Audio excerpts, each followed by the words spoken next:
It is 00:00, and you are listening to the Best of Bond with your hosts Tylord and Wubs. I must say, it's lethal.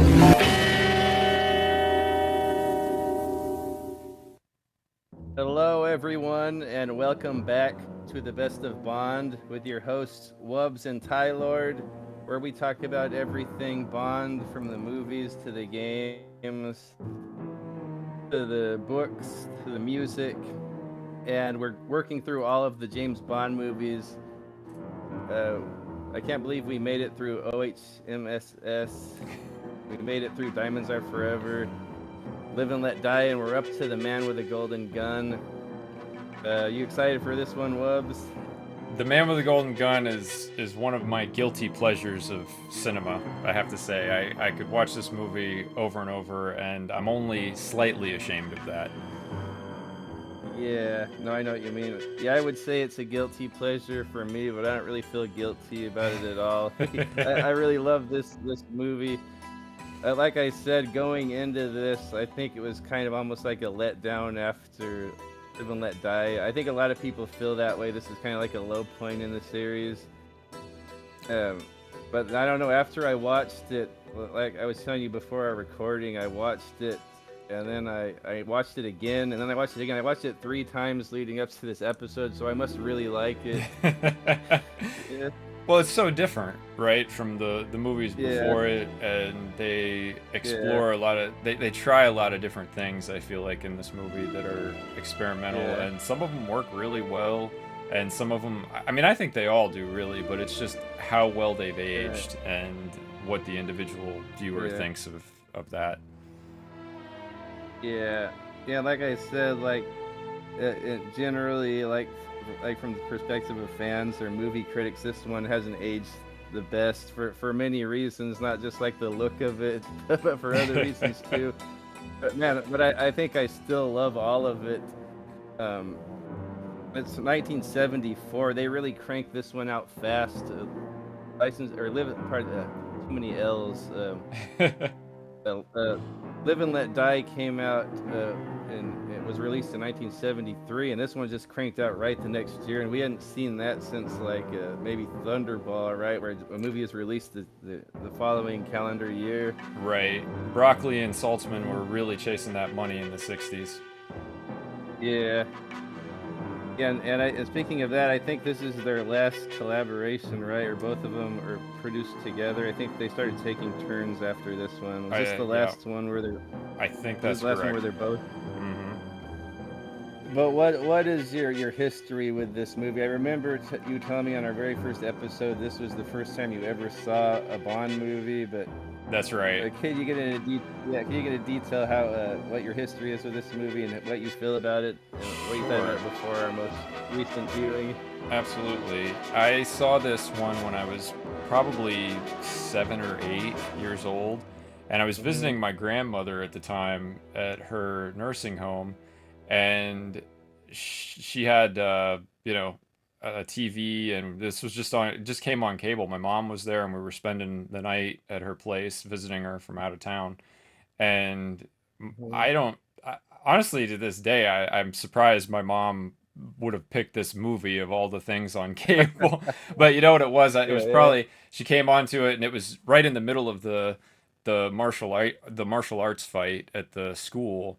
Yeah. And I probably was like, "Oh my God, that's so exciting!" And I'm guessing, and I got her to leave it there or whatever. I don't really remember. Maybe she remembers. We'll see. But anyway, I loved it right away. I watching Roger Moore fight all the guys in the school, and just watching the rest of the movie after that. I was pretty much a mega James Bond fan from that point on, and like there's never been a point that I wasn't a big fan of the series, and so I really have The Man with the Golden Gun to thank for that, getting me into the series at all. Since it was the first movie I saw, even though I didn't see the whole thing right away, I was just so enamored by all of it, and I think it's interesting too because this movie is so fantastical compared to a lot of the others. It's not the biggest plot in terms of, Blofeld going for world domination or a supervillain trying to destroy the world or steal a ridiculous amount of money or whatever, all those different plots. It's much more of a Yeah. personal mano a mano assassin versus Yeah. assassin story. And so it's in that sense it's quite different from anything we see before it, and probably of everything we've seen before it, From Russia with Love is probably the closest thing, just because of Bond's fight with Grant, Yeah. um, structurally, as far as the story Yeah. goes. But this movie is incredibly different from Russia with Love, aside Yes. from that. And I would say, as far as my opinion of it over time, obviously I loved it when I was a kid. I watched it many times. I had the VHS tape of it eventually, wore it out, Mm. and uh, I've always, I think I've always liked it more than most people like this movie. Most Bond fans, I think, probably Mhm. this is not typically one of the favorites, at least as far as I Mhm. can tell in the community. But Mhm. I've always really enjoyed it a lot. I recognize its shortcomings compared to a lot of the other films, but like I said at the beginning, it's just a guilty pleasure that I always enjoy coming back to. It's an entertaining Yeah. movie. It's an over the top Yeah. spy thriller that I thought, as I was watching it this last time, actually I thought this is Roger Moore's Die Another Day. Like that's what this is. It's Yeah. so Yeah. over the top, ridiculous, but damn if it's Yeah. not entertaining. I know, yeah, and he has had quite a few of those, but I think this one is the most over the top. Yeah. Uh, Um, So how about you? What's your history with this film? well, like you, it was one of the earlier ones that I'd ever seen. I think like I said, we would check these out from the library, and I just got obsessed with Bond after seeing Spy Who Loved Me and Goldfinger. Those were the first two. That's a good couple of movies to start off on. And then I think the next two I saw were From Russia with Love, and you wouldn't expect a kid to like that one as much because it's more like a thriller, espionage, spy type kind of slow burn movie. But Sure. I loved that thing as a kid. And I think this may have been the third or fourth one I ever saw, and I didn't notice there being a downgrade of it at the time, being a kid, like just seeing like the karate stuff and the boat chases and a cool villain and I probably didn't notice this at the time, but this is like one of the trashiest, raunchiest, sleaziest Bond movies. There's a Right. even the suggestive title and theme song and everything, and so a lot of sexuality really is ramped up in this movie. Um, Yeah, I couldn't Yeah, agree so more. but I mean as far as like and then a lot of comedy too, like we have Sheriff JW Pepperback and this is the first time I had ever seen Sheriff JW because I saw Live and Let Die after this. So this was my introduction to him and I thought he was hilarious. Yep. Um yeah, but uh but yeah, so this was like maybe the third or fourth one I'd ever seen, so I didn't really notice a downgrade at the time. I know this is like the same budget as OHMSS, but which came out like what, like maybe 5 years earlier, Yep. and it doesn't quite have the spectacle like you say. Like Scaramanga doesn't have. He has an awesome fortress or a headquarters, yeah, a villain lair. That's as good as any of them, I think. But he doesn't have all of the henchmen. The henchmen. It doesn't seem like it has that high of a production value. Like it's more of a personal thing, like you say. Like it doesn't seem like Scaramanga is the type of guy to have henchmen. Right. Like Well, his only henchman's like a little buddy, and then the maintenance man. right, Like he does right. everything himself. He's kind of like Exactly. the evil version. He's like the evil version of Bond. Like Bond doesn't have henchmen, Yep. or he Bond does everything himself. This is like the evil version of Bond, Francisco Scaramanga, played by Christopher Lee. We'll get to him later. One of my favorite actors, but yeah, that's another thing. Seeing Christopher Lee in this role, like man, this is like the best Bond villain. Like I wasn't really familiar with him before I saw this movie. Like my introduction to Christopher Lee is this movie, so that's probably why I got into the Hammer Draculas, and then I would be all giddy every time I would see him in every other B movie that came out in the 70s and 80s, Right. and of course I would got super hyped when the new Star Wars came out and he was the villain, and Mm-hmm. he also was Saruman. Like I got hyped. Oh, there's Scaramanga. Yep. So I and Nick Nack. I remember my folks would always watch Fantasy Island, and so I recognized the Nick Nack from that. Hervé Villechaize. Mm-hmm. I thought he was a funny, interesting, unique henchman. Like really different from not imposing at all, but I guess he gets the job done. He's a creepy little guy. Um, I always thought it was yeah, cool so I like that he was with yeah. Christopher Lee because Christopher Lee is a very tall man, and Yeah, it's like they're kind of opposites. But I thought that yeah, it sort of added to the humor of the film. yeah.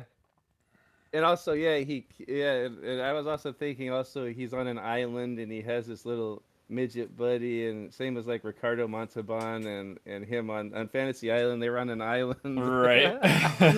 But I think that show came out after this though. But yeah, so I always loved this movie, and the music too. I loved. I remember when I was a kid, I had my little stereo, and it had a cassette recorder on it, and I put it up to the television and recorded the theme song Mm-hmm. onto a cassette tape, and I would listen to it. It had Yeah. that little cue where he goes to Macau, and it plays like the James Bond theme, like with like an Asian uh, like an Asian style James Bond, like ding ding ding ding ding. Remember when he rides up in Yep. Macau? Like I recorded that too. I remember I would always listen to that. Yeah, so I've always had a great history with this. I think maybe at one point this was my favorite Bond movie. Like I would watch it so much. But I think over the years I was letting people influence me, like hearing about how crappy it was. So maybe I Mm. was starting to go down a bit. I don't think it's my favorite now, but it's still like like I said I could watch it anytime and enjoy it much as any other Bond movie. Yeah, I can too for sure. It's like I said, it's just entertaining, and Hmm. if you like the fantastical elements of James Bond, you'll definitely like this movie for sure. But if Yes. you're like if you're looking for something super serious and hard edged, kind of like the Craig films, you're probably not gonna like this movie very much. Yeah. Yeah. Yeah. Though they do kind of tease it a couple spots. The hard edge. I think a couple parts maybe we'll get to in a little bit. They try to bring out like the harder edge of Bond with Roger Moore, Right? but we'll we'll get into it now. The opening. This is another unique opening, kind of similar to From Russia with Love, where we don't actually see the real Bond.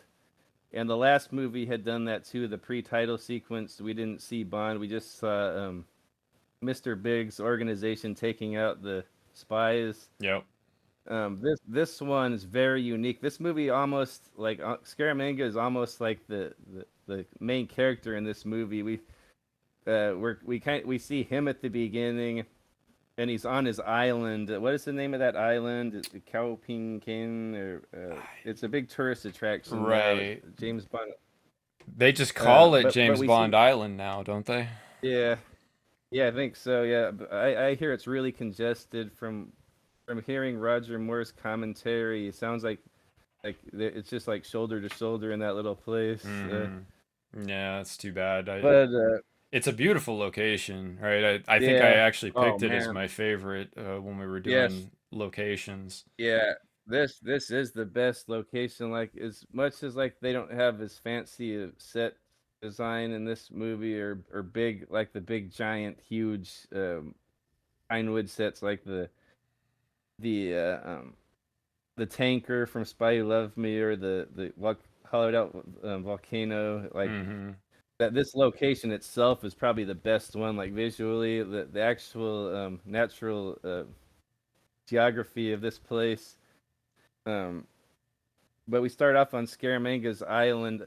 But first I would say that we get the gun barrel, and I love it's John Barry composed. might sound a little campy, but I do like the composition of the gun barrel theme.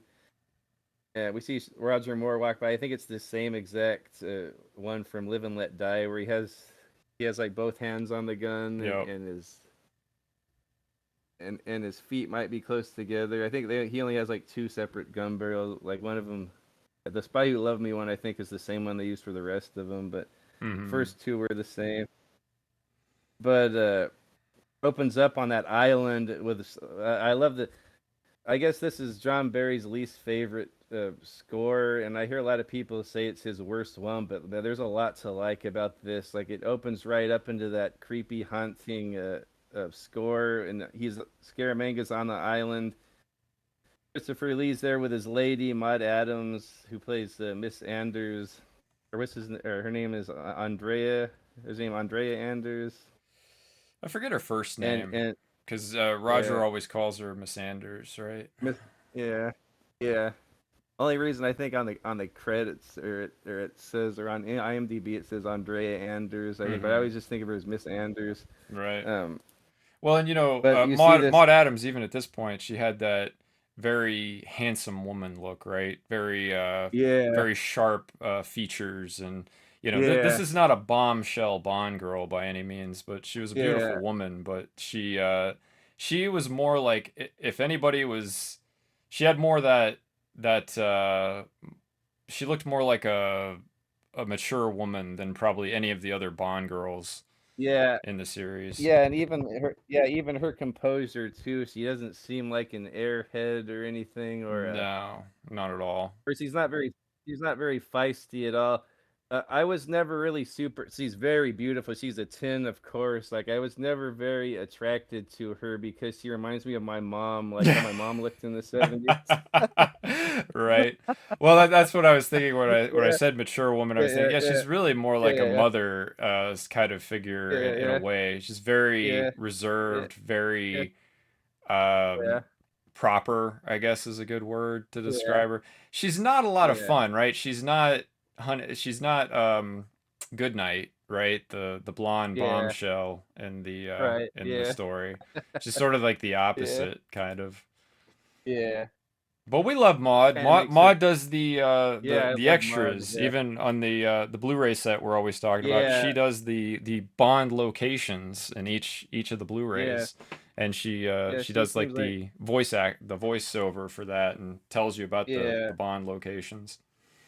yeah. And she's seems like she's embraced the Bond culture and all that, and she's like not ashamed of it. That's why I like her. Like, she's she's still in like the Bond stuff. Like, she does the conventions and all that over there in England and all that. Right.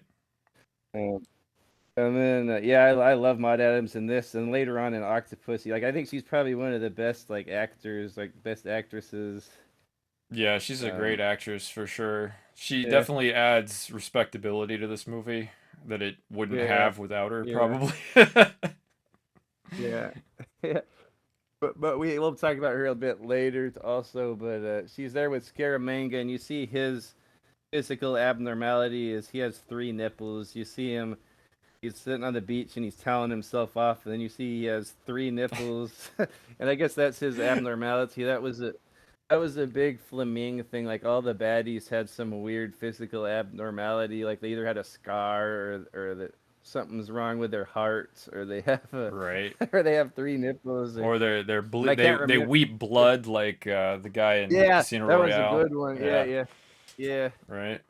Or But they're missing a hand, or they have metal teeth. Well, that's, yeah, it's not that's movie stuff, but it's kind of inspired by how Fleming's character always had weird traits. Like, Doctor No in the novel had his heart on the right side of his body, oh wow.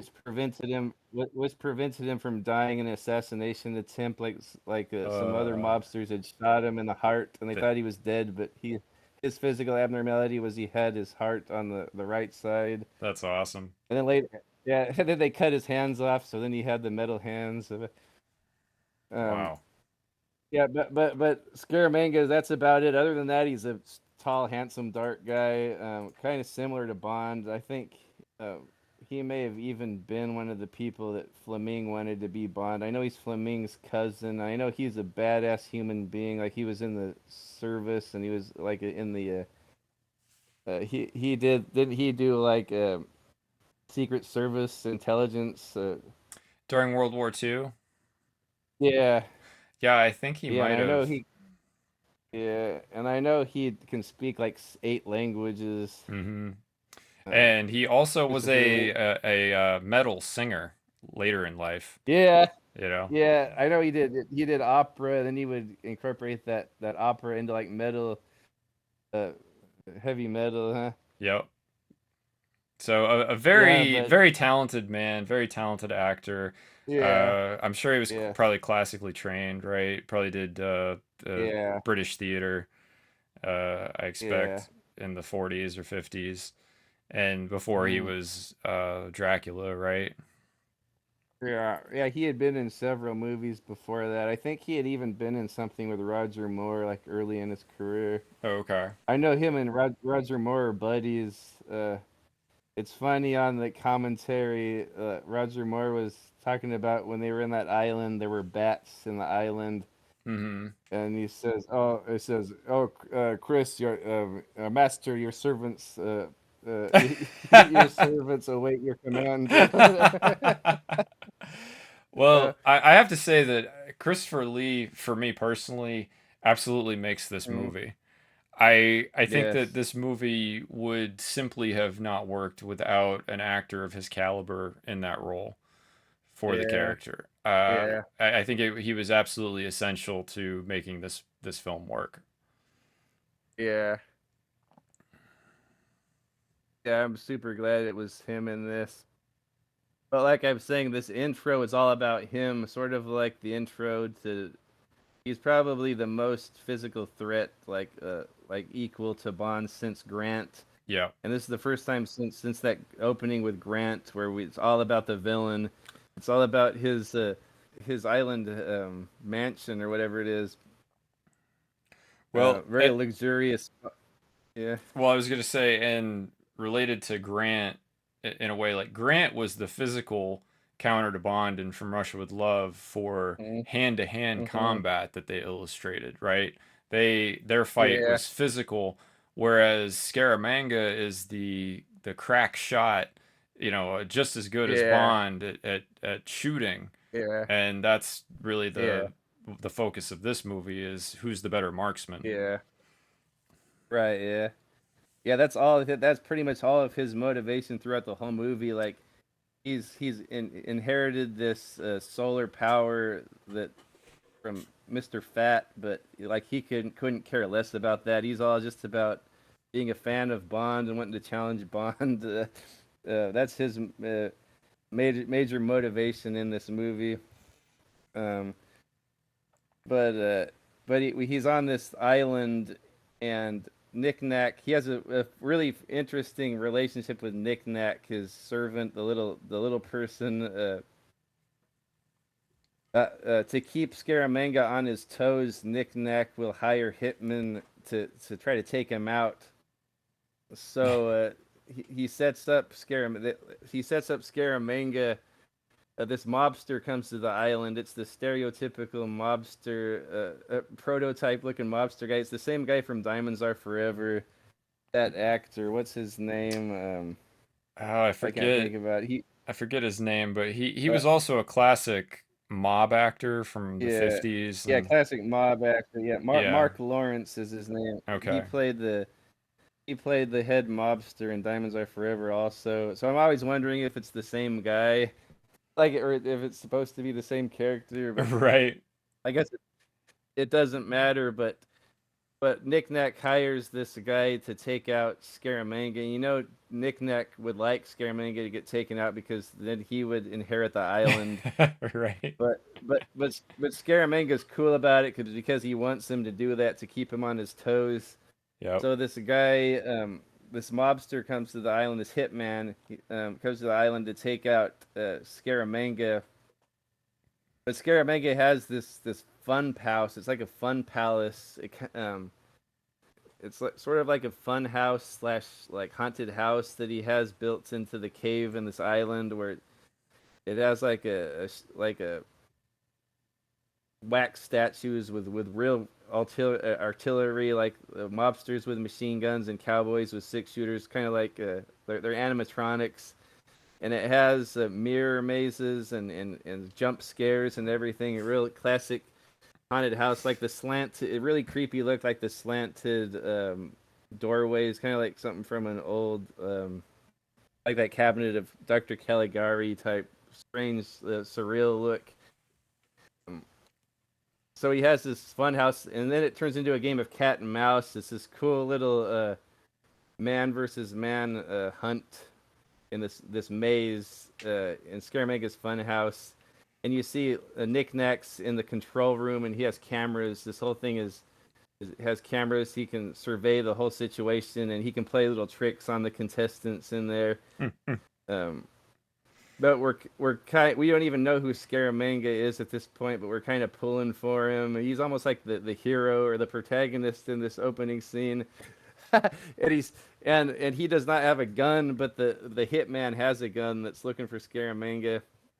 And Scaramanga's gun is displayed in the middle of it's set up on the stand when there's a crow clutching it, and I never noticed until I watched it on Blu-ray right now that was a black crow clutching his gun on that stand. Right. That's really cool. Like I always just thought it was like a nest or a black wig or something, but I could tell it was a black crow clutching that golden gun, and Scaramanga's trying to get to that because he only needs one shot. He's such a crack shot. He's the assassin that gets paid $1 million to take out his target. So he's a crack shot, pop shot. He only needs one shot, so he has trying to get to his gun. But you see the mobsters firing off a lot of shots, like wasting a lot of bullets. But Scaramanga's playing it cool. He's waiting to get his shot, and then we get a little stunt where he sees the stairways down to the stand where his gun is. And you hear Knick-Knack up there, and he's taunting them the whole time, which is kind of interesting. He's on the loudspeakers. Knick-Knack's taunting them both, and he's saying, "I wonder where your golden gun could be, Monsieur Scaramanga. Your little golden gun." But Scaramanga sees it, and it's down the staircase on that stand, but he knows the assassin's waiting there to shoot him. So he does that stunt where he presses the button, it turns the stairs into a ramp. He slides down like he's skiing, and then he does a judo roll, grabs his gun, very James Bond-esque, and shoots the mobster the hitman right in the forehead. And then all the lights come on, and Knick-Knack comes out and takes the money. I forget to mention he gave him a bunch of money earlier to take out Scaramanga. You see Knick-Knack come out and take the money back out of the hitman's pocket. And it says, "I'll get you sometime, Mr. Scaramanga." And he says, "Oh, this one was good. It'll be the death of me yet, Knick-Knack." But you can see he's a fan of Bond because he has the wax sculpture of Roger Moore there, right inside the fun house. When the lights came on, that was what you saw first. Was the wax sculpture of James Bond pointing a gun at Scaramanga. Yeah. Yeah. And I guess from the commentaries, they're all saying that was a real wax sculpture. That looks pretty darn real. Yeah. I always just thought it was Roger Moore standing there. Like I almost looked like I could see him move. But from what they were saying, that was that's a darn good wax sculpture if it is. Well, wax sculpting is amazing. How real they can make it look. Yeah. Wow. Yeah, but then after he uses the one shot in his little custom golden gun, he takes the 6-shooter from Knick-Knack, and then he shoots off all the fingers on the wax mannequin of Bond. And then you hear like another shot, so I think he probably blows his other digit off too, and it zooms up into the eyes of the wax sculpture. and then it goes to the title sequence. But before we get to that, what do you think of that? I know I rambled on a lot about this opening sequence, but what did you think about it? The pre-title sequence. I love the opening of this one. It's like you Mhm. said, very reminiscent of From Russia with Love, and you get to see the assassin with his preferred method, right?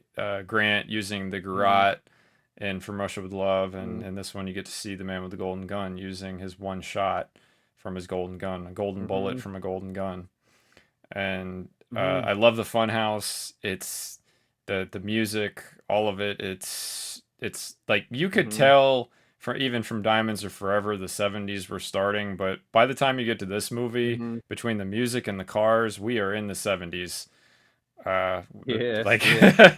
it's very '70s this movie. And I Yeah. love the intro. It's the whole fun house built into the rock face on an island Mhm. in Chinese controlled waters is pretty epic, I'd say. Yes. Yes.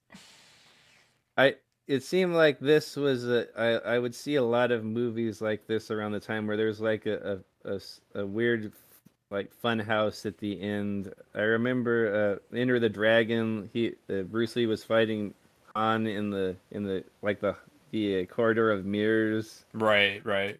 Yep, It at the end. reminds me of that. Yeah. Yeah, very true. Similar style. Yeah. Yeah. Another great movie. Yes. Yeah, almost Bond. That almost feels has a Bond feel to it. It's like a Bruce Lee Bond movie. I love Yeah, that one. it definitely does, particularly with the Um, villain. yeah, yeah, but yeah, Bond. I think he's even working for MI6, isn't he? Bruce Yeah, Lee, like he's their I agent. I think Yeah, so. Yeah. mhm. Yeah, the bad guy with the cat. Yeah, Mr. Han has the He's got the claw puffy arm. Persian cat. Yeah. Yeah, claw arm. Yeah, yeah, yeah. Great movie. I'd like to discuss that one with you sometime, Yeah, I would love to do that one but again as well. I haven't seen it yeah, in quite a while. yeah, but uh, but yeah. So this concludes with Scaramanga shooting off the fingers of the Bond mannequin. You can tell like he's an admirer, a fan of Bond, and he would really like to have a showdown with this guy, and so you see him shoot the fingers off of this statue, and then it goes straight to the title sequence. Da da da da da. Wah wah wah wah. Wah, wah, wah, wah. And I love that it's almost like a mixture of Goldfinger and Live and Let Die. Mm-hmm. It's almost like John Barry trying to do Live and Let Die, but it Right. almost has a throwback to like something like Goldfinger. It And does. I love this song. It's probably not not top tier, but I think uh, it sounds like a Bond song. Like when I think of Bond songs, I think of Thunderball, Goldfinger, and I think of this song. Um, it has all the brass, but it's kind of funky too. And it's got And really loud electric guitars, so it's an yeah, electric guitars. Yeah, interesting mix of instruments for sure. yeah, Like you said, kind of a mix of Live yeah, and Let Die and Goldfinger or yes. Thunderball. Yeah, very sleazy, trashy sounding too, as well as the Maurice Bender visuals. I think he really goes crazy. He gets really pervy with this one. There's pretty much like you say on these Blu-ray HDs. It's almost like a rated R movie now. Like how Yeah, many naked women are flying around everywhere? right. In high def, there's not a lot left of the Yeah, imagination in the intros of these anymore. yeah, Not as much fantasy as there used to yeah, be. yeah, But yeah, the song yeah. Very is a guilty pleasure, I'd say. Like I enjoy it too, yeah. but I would Hmm. say of all the songs, this one and I don't know, the Living Daylights maybe like probably the two Hmm. cheesiest of all Hmm. lyrically, I would say. This one definitely Yeah, more so. This is probably the cheesiest Bond song lyrically of all of them. yeah. Uh, yeah, it's just about the guy, and it's very suggestive. Yeah, Uh, it's kind he of has a a powerful ridiculous weapon. Yeah, song, but it works for the yeah, movie, right? Because it's a ridiculous yeah, kind of over the top movie, so I think yeah. it This couldn't. Yeah, this works, song wouldn't relate to anything. Yeah, it wouldn't relate to anything else but this movie. Like a lot of these Bond songs, you could listen to them and enjoy them, not as a Bond fan. right? But this is just directly tied into the movie, kind Hmm. of like Goldfinger. You better be a Bond Yeah, fan to like this yeah, song probably. But if you are, yeah, you probably will yeah, at least appreciate it. Like I can appreciate it. yeah. At the same time, Uh-huh. I would love to know what was rejected, right? Like what other bands Yeah. had submissions or wrote You know what? songs, for this I, I one. got I got one I got one for you. You haven't heard the Alice Cooper song? No, Alice Cooper did a theme for this movie? Yeah. Oh, I thought maybe wow. you knew about it. No, I didn't know about that at Like all. I didn't know about it. You remember when we all first got computers and the internet? Yeah, We got Napster. right, So so being the freaking dork I am, the first thing I went to on Napster, I went to download all the Bond songs to listen to. right. And I found one, Man with a Golden Gun, and it said Alice Cooper. It's in one of his albums, but I guess it wasn't used in the movie. But I would listen to it all the time. I don't like it as much as the Lulu song, Hmm. but I but you got to give it a listen. Alice Cooper, Man with a Golden Gun. Yeah, that's wild. I can't do it justice, but it's something like. He's the man with the golden gun. He's waiting somewhere out there for you. Like I know the whole song because I listened to it so many times. But Right, right. So it sounds like yeah, it was pretty cheesy lyrics too. yeah, So yeah, it yeah, it was was that must have super been what they super were looking cheesy. for. Yeah, yeah, Yeah. yeah, and he was the man with the golden gun in his pocket. The man with the Uh, uh, golden gun in your face. wow. Okay. Yeah, you're making Lulu Yeah, sound better. yeah, yeah. The Lulu one. Yeah. But I wonder if there's other ones. It'd always be fun to go seek out these rejected songs. Well, some of them But that's are one I like some of the rejects better than what they used. It just depends on the film. yeah, yeah, like we were talking about the Shirley Bassey one. Oh yeah. No no no time. Wait, what was that one? Or No, time no to good say about goodbye. goodbye. No good about Oh yeah, goodbye. no good Yeah, about goodbye. for Yeah, no good about Quantum. goodbye. Yeah, Yeah, that was a great song. yeah, yeah. I like that one. Also, it's not rejected, but it was at the end of the movie. I like that Katie Lang surrender at the Oh end yeah, of that's a great the one. Tomorrow Never Dies.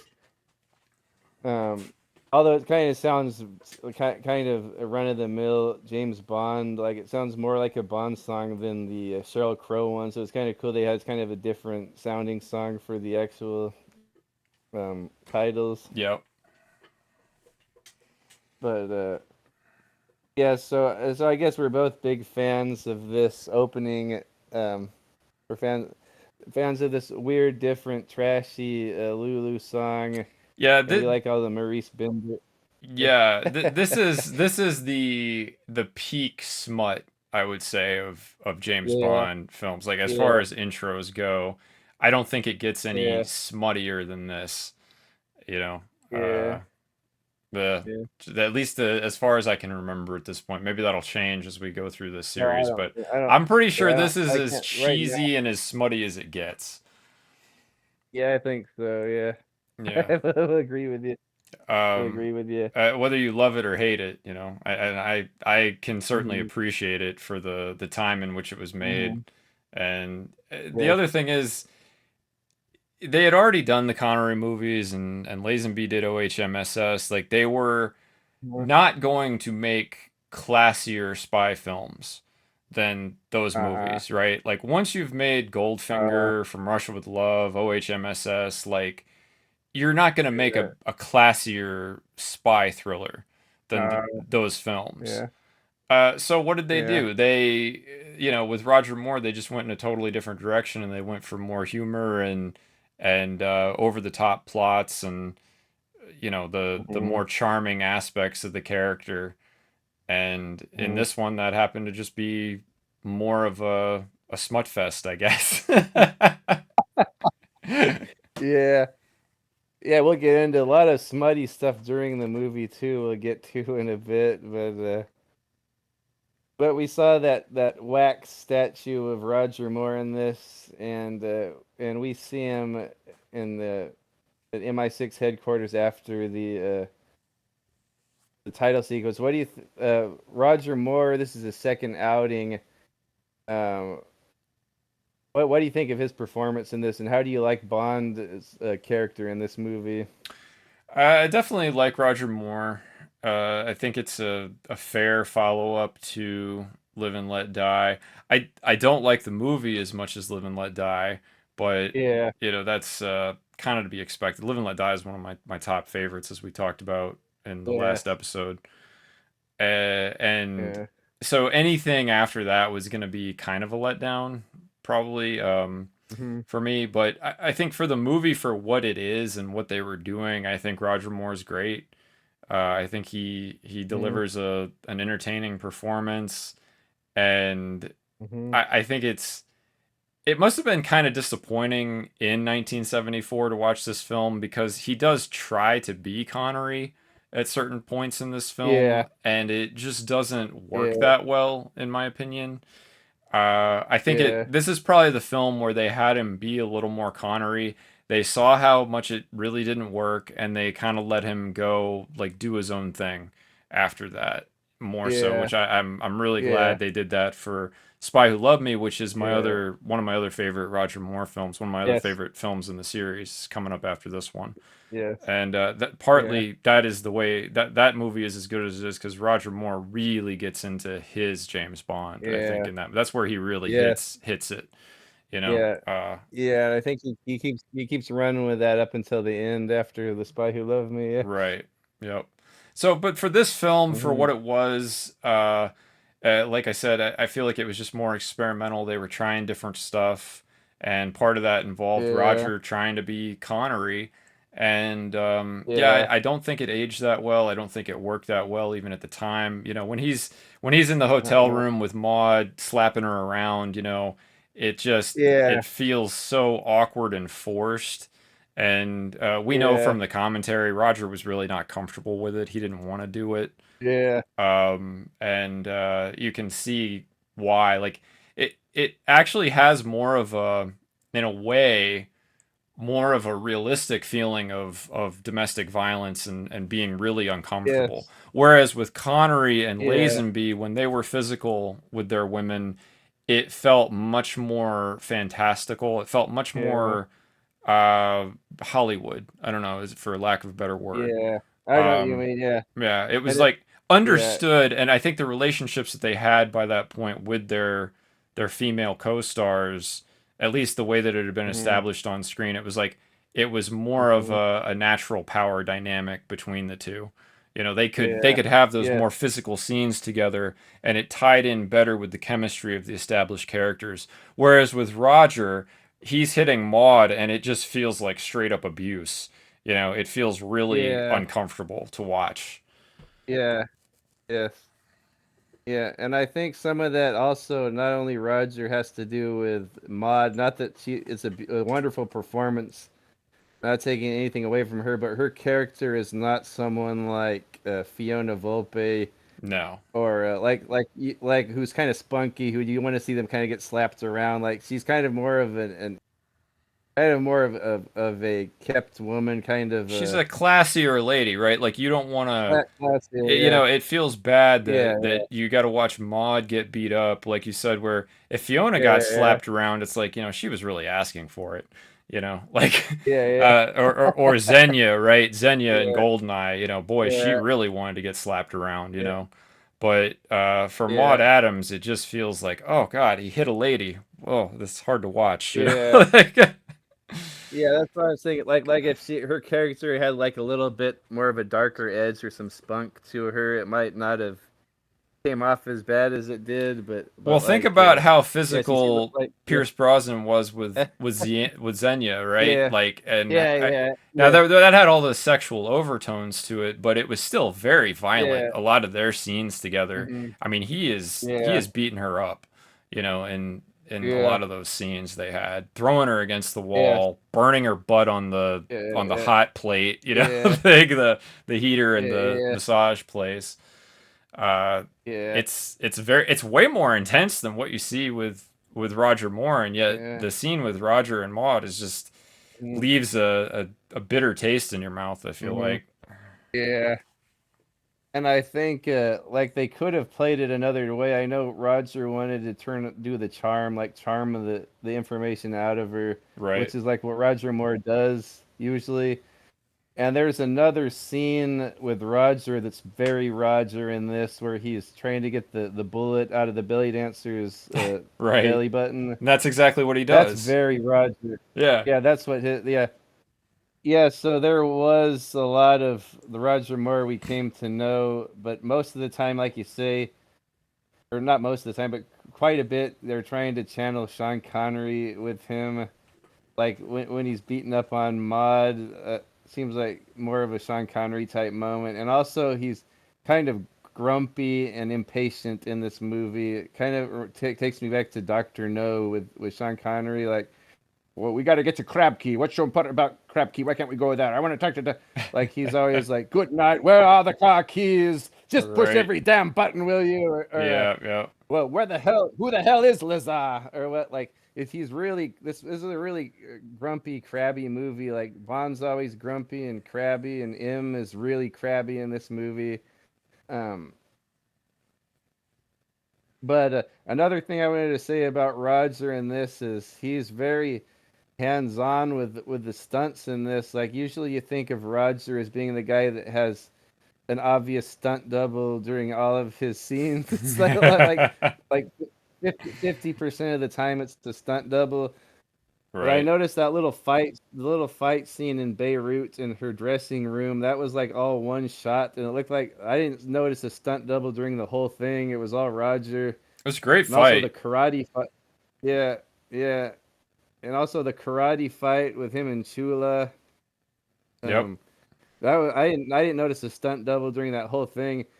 And I know in real life Roger Moore's not really a violent guy. Like he's, oh, I hate boxing. It's so barbaric. Mm-hmm. And I mean, I know he doesn't like guns and all that, but I mean, he plays it off pretty good in this role. You could and you see him zipping around in that little boat. You know, that's most usually him in the boat. I guess he knew how to drive those little boats. I was thinking like he's pretty hands-on in this movie. Like you wouldn't expect that because you most of the time you think of Roger, you think of stunt doubles, but I noticed the majority of this movie is all him. Yep. Yep. It's his stunts are good in this movie. Even driving the boats, those Yeah, boats look so dangerous the way they were set up with yeah, the belts on the outside. Like yeah, you could lose a finger really easy on one of those boats. yeah. But I guess we can move on to the plot. Kind of more of a simple plot in this one. I have my VHS tape here. I'll read the back of it. I don't want to describe the whole plot, even though there's not much to it. But let's read the back of my Man with the Golden Gun from MGM Home Video. Uh, Roger Moore as James Bond searches for the man with a golden gun in this ninth glittering 007 spy classic. Joining him in this all-star cast are Britt Eklund as Mary Goodnight, Maud Adams as Andrea, Harvey Villachez as Nick Nack, and Christopher Lee as Scaramanga. An assassination threat made by million-dollar killer Scaramanga lures 007 into a deadly game of cat and mouse that spans exotic locations throughout the Far East. Bond's assignment is to locate a pocket-sized solar agitator used to turn the sun's energy into electrical power needed to put an end to the world's energy crisis. The fantastic set production of designer Peter Merton are some of the most ambitious found in any Bond film. Incredible special effects by Ozzie Morris, and extraordinary location photography of Academy Award-winning cinematographer Ted Moore, who did The Man of All Seasons, 1966, combined to create a magnificently entertaining 007 adventure. I gotta mention Ted Moore again. I know he's known for the Man of All Seasons Academy Award, but I just know him. He's done like every single one of these Bond movies. The cinematography, right? Right. Yep. Yeah, yeah. But the plots, that pretty much covers it all. There's like kind of two plots woven into one. What do you think about the plot of this movie? Kind of like what we said before. It's sort of a Yeah. reprise of From Russia with Love in a way. The assassin Mhm. versus assassin theme. That in Mhm. From Russia with Love, he's going after the Lecter decoding machine to try to break Mhm. the Russian codes for the Mhm. West, and in this one, Bond's going after the solar agitator to solve the energy crisis, Yeah. which was in full swing, I guess, by 1974. Yeah. And so everybody Yeah. was interested in solar power and alternative forms of energy because of Mhm. the gas prices going up and that Yeah. system seeming so unsustainable. So Mhm. yeah, it's an interesting plot, and it doesn't it's not as classy as From Russia with Love, like I said before, but Mhm. it's definitely an interesting plot, and it's fun. I always enjoy seeing Bond against a very physical, capable villain that doesn't rely Mhm. on other henchmen. I mean, I like the other villains too, like Yeah. Blofeld. Blofeld very rarely does Yeah. any of his own dirty work, but I Yeah. really like it when Bond is going against somebody like Scaramanga or 006, that sort of thing, because I think Yeah. it's just a little Yeah. more personal and exciting. Yes. Yeah, like I said, this mostly his whole motivation, Scaramanga, is personal. Like he's a fan of Bond, and he would like to get Bond in his fun house at one point, which happens at the end. Um, but I also kind of like how Scaramanga is not even the one who lured him out. It was Miss Anders who was abused by this guy, and she wants James Bond to come be her hero. So she actually sent the bullet Right. to MI6 with 007 with his number on it, so he would become interested and meet up with her, and he could save her. Unfortunately, he wasn't able to, Yeah. but that was yeah. But then, of course, everything ties together. Of course, the mission he was pulled off of to go search for Scaramanga, which is kind of off the record too. Like M kind of gives him hints at him, like, "Oh, if you could find him first, or he says, if I could find him first, that would change things dramatically, wouldn't you say?" So he's kind of like giving him the okay to go his free time to go kill Scaramanga Yep. because he can't have him popping up and putting a bullet in him. So he kind of gets taken off of the solar agitator case, and he's looking for Scaramanga, which of course ties into the solar agitator plot, because Scaramanga is working for the guy who is in control of this. But Mr. Fat. yeah, so I like there's Mr. Fat, High Fat, and I guess in the original script, that this High Fat was going to have a servant named Low Fat. That would have been hilarious. Uh, yeah, so we get some of the solar agitator plot halfway through, but then at the end, that's kind of gets thrown all out, and it's all back to Bond versus Scaramanga for the climax. Like I said, like all of this solar agitator stuff, like Scaramanga doesn't even really care less. Like he inherits it. He kills High Fat and overtakes his empire and takes over his solar plant on that island where High Fat has his plant on Scaramanga's Funhouse Island. And but that's really not his high priority. Just it's some more money for him, but he's just more about killing people and having a duel with 007. Yes, so great plot and some great settings too in this movie. Um, I don't think that they even go to Beirut, but there is a Beirut set made. What was the set designer? And it wasn't Peter Merton. Right. Peter Merton with Peter Lamont did the set designs, and you always just associate this with Ken Adam, all these like the power plant and the fun house, and but They, it's this Peter Merton, and this is like this is up there with those. I like the sets in this movie yeah, the sets are and the excellent. location. Yeah, yeah, and the locations too. In the novel, this book was set in Jamaica once again, or in the Caribbean. But I guess just because they had just done Live and Let Die, they moved it over to Hong Kong and Thailand, which is a cool setting. I'm glad they did that. Me too. Um, I forgot to I forgot to mention the plot of the book is a lot different. This is when they really started doing their own thing. Um, the climax of the book is on it's on a train again, kind of like from Russia with Love, and Felix Leiter and everyone's there, and Scaramanga and a bunch of gangsters, and it ends up in the jungle like a foot chase between Bond and Scaramanga through the jungle or the through the swamps or wherever it is. But there's like a showdown between them in the wilderness. So a lot different from the movie, but and Scaramanga character himself is a lot different in the book, but as far as the settings go, sorry to get off the topic. I like the settings here. And I'm glad they were able to incorporate the martial art type stuff into it. And you get to see downtown Bangkok and the city of Bangkok, and there's actually a car chase through Bangkok, and all those little temples, like the little martial arts school. I like that little temple. Or and what else did we have? We got to see Bond on the streets of Macau and Hong Kong. So it was pretty cool. So what do you think about the locations in this? Yeah, there's some of my favorite in the series for sure. I love Hong Kong, Yeah.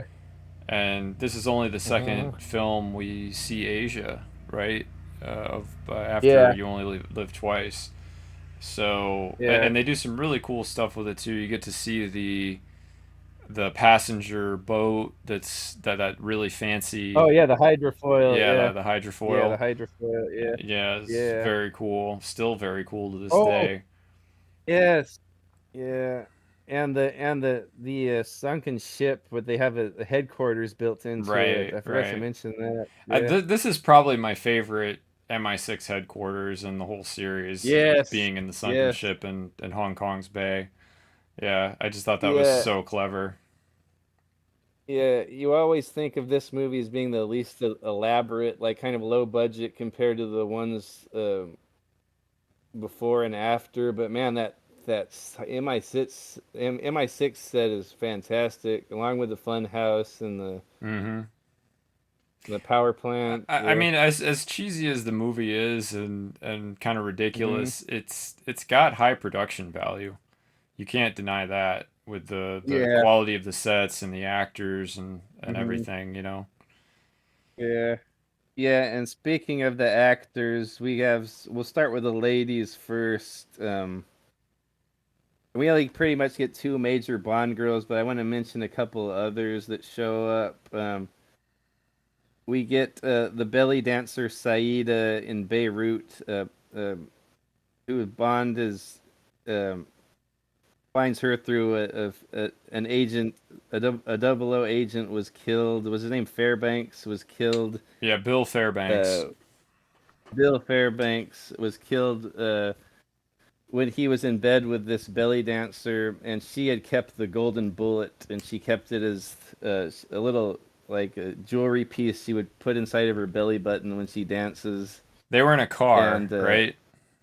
Wasn't it a yeah, yeah, car where he was shot? yeah, it was in a car. Oh yeah, okay. I was thinking they were in bed. They may have been in a car. Yeah.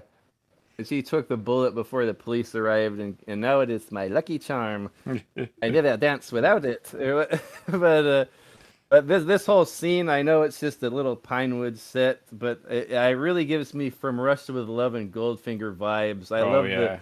the look that little set. I feel like I'm taken back to the '60s with Goldfinger. 'Cause, yeah, I'm thinking of like probably the belly dancer, the gypsy dancer from the Gypsy Camp, Mm-hmm. or the Mexican dancer in Goldfinger. Right at the Like beginning. her room, yeah, room where she fights Bond fights the thug in her room. It takes me back to that, so I really like this scene. And the girl is has a nice little abdomen there, and that's just we're talking about a movie being trashy. Like this is very erotic and arousing.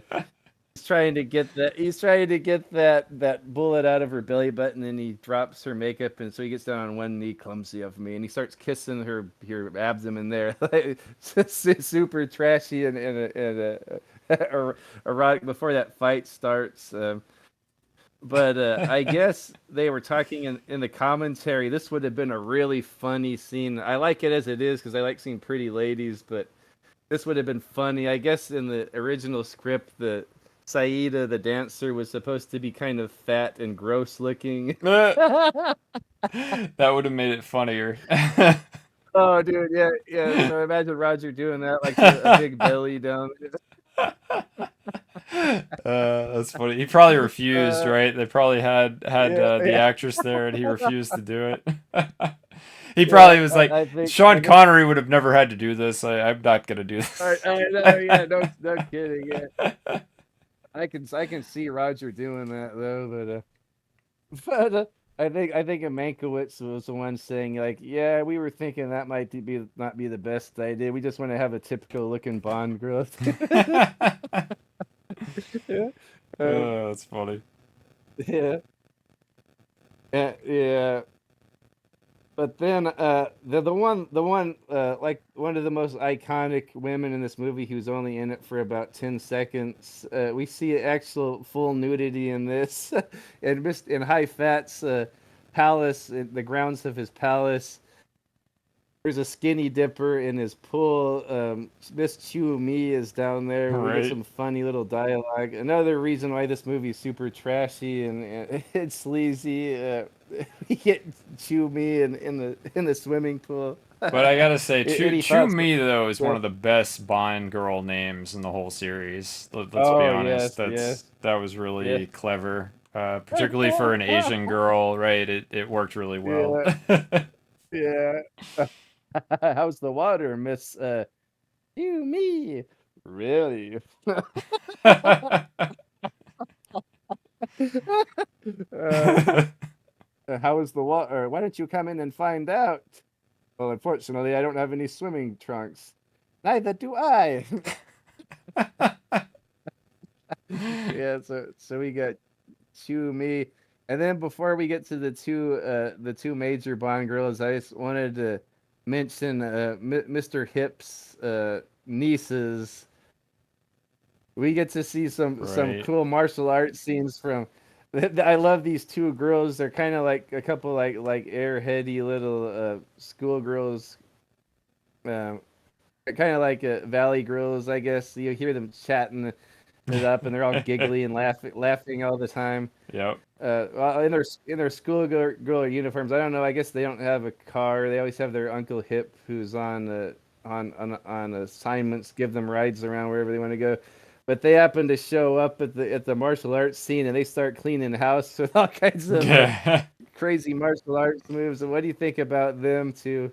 I think they're so great, right? We don't Yeah, understand them at all, other than they say bye bye a lot, right? When bye they're bye. leaving Yeah, scenes, they say bye bye, bye yeah, bye. But yeah, otherwise, it's like, yeah, they're just sort of giggling and looking at Roger Moore and yeah, looking at each other, and yeah, like obviously, like yeah, they're talking about him, and they yeah, it's really funny. And yeah, Goodnight gets jealous of them, right? Because yeah. she sees Bond drive away with them. And these are like little high school girls. Yeah. It's so funny. Yeah, I know. Yeah, yeah. He takes off. He thinks he's just gonna leave with Hip to go to Mr. Fat's palace. Yeah, the two girls are back there giggling and laughing, and he says, "Well, I'll keep the champagne cold," and he says, "and everything else warm." And then you see the little girls, "Bye bye, bye bye," and they drive off, and then she's kind of pissed off, and everything else warm. Yeah, Uh, Oh man. but I guess we could move into Miss Goodnight.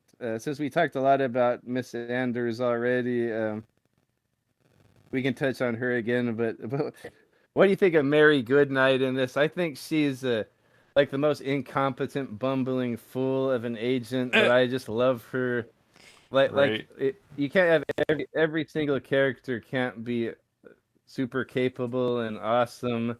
It's just funny kind of having like a comic relief type character like this every once in a while. It's interesting, isn't it, Very that beautiful.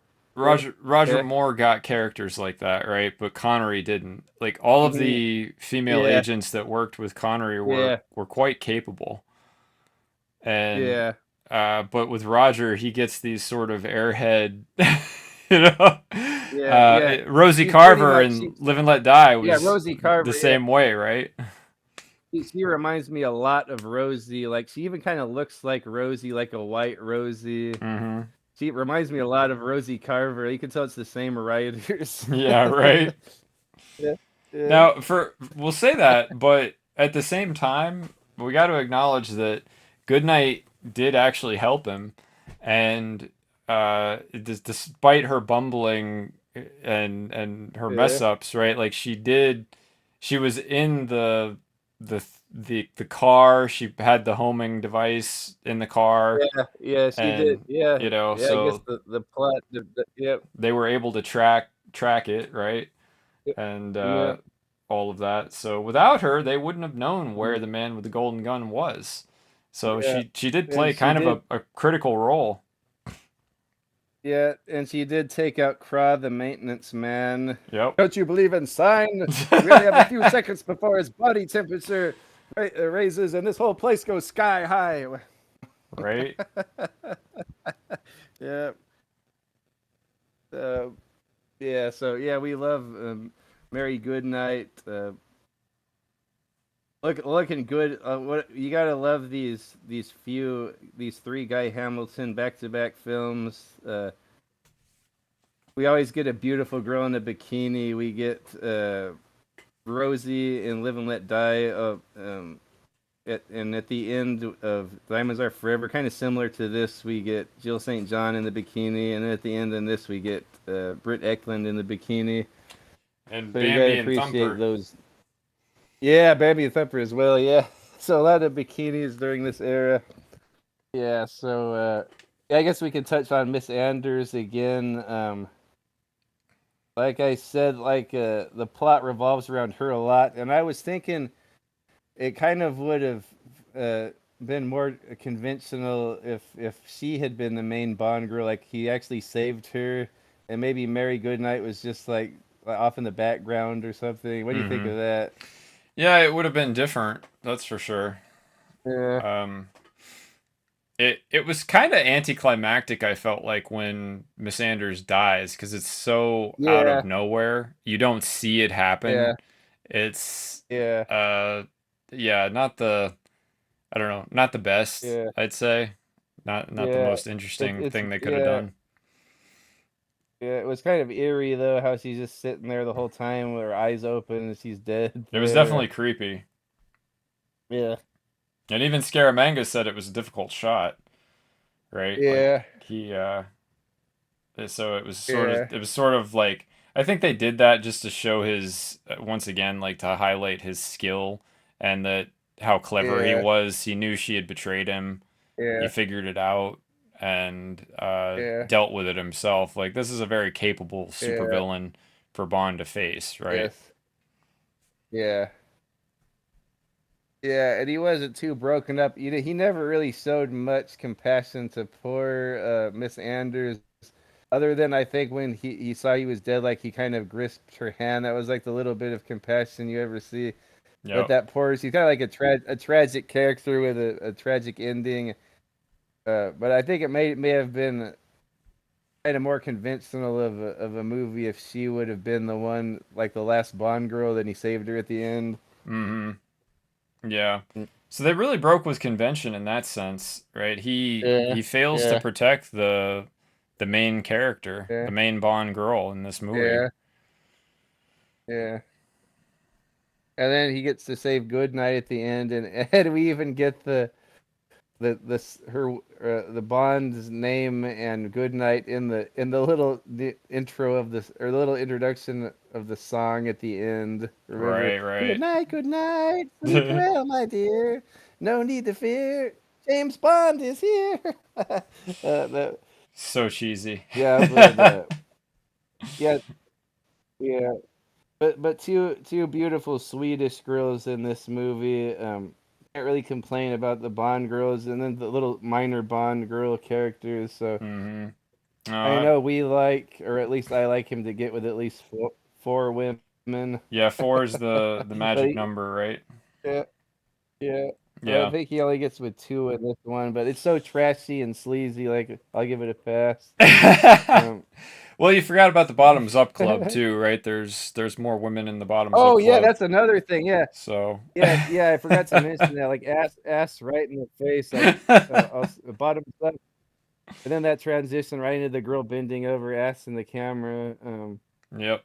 The funny thing about that is that we have this little coffee shop in my town called the Bottoms Up, and it's where sexy women serve you coffee, but they're wearing skimpy clothes. I gotta Okay. go ask them, like, for an excuse to go there.